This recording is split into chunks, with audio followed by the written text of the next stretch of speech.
On a small hillside village, My parents abandoned me when I was 6. some 2,500 miles southeast of Moscow, I've been here for 9 years, and I've kind of gotten used to it. 15-year-old Vanya Zakharov and dozens of orphaned boys and girls watch a presentation of Bible stories through drama and music. I'm so glad these people came here. This has made my day. Mordvinova Svetlana and a team of Russian and Moldovan Christians are visiting Vanya's orphanage in southeast Siberia. We focus on children because they are the future of this country. Svetlana and the others on the team are part of a large group of young men and women training to be next-generation Christian leaders. The key is to recruit young people. Bulichev Ivan pastors an evangelical church in Minusink, Russia. For the last few years, he's used his church as a training center to recruit, teach, and prepare young people for full-time ministry. We run a program called Schools Without Walls.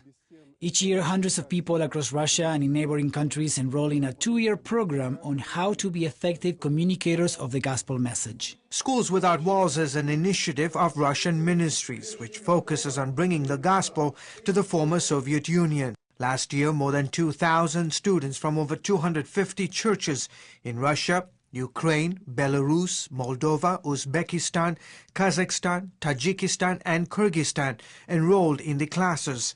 Mikhailo Cherenkov is with Russian Ministries. Sharing the gospel in Russia is not easy. Sure, it has become easier since the fall of communism, but now so many people are obsessed with materialism and making money that they don't have time to focus on spiritual matters. So our main focus is to motivate young people for active ministry to go out share their faith in the culture. 19-year-old Vera Vasilikova is among those enrolled in Schools Without Walls. When she's not in class, you'll find her and many of her classmates involved in various evangelistic outreaches. Schools Without Walls helps me to articulate my faith. I used to be scared about sharing the gospel with others, not anymore. The classes give us the theological foundation.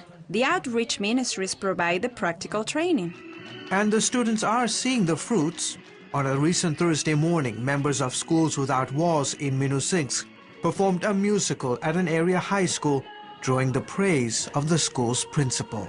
I'm not a Christian, but the message was very encouraging. Our young people deal with a lot of challenges like drugs, sex, alcohol. The Christian values these young people bring are good and should be shared.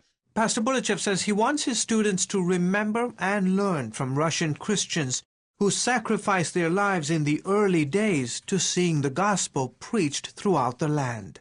October 29th, 1937, here deep in the forests of Minusink, Russia, 22 Christian pastors were executed by KGB officers, their bodies buried right here. They were killed for one sole reason, because they were Christians.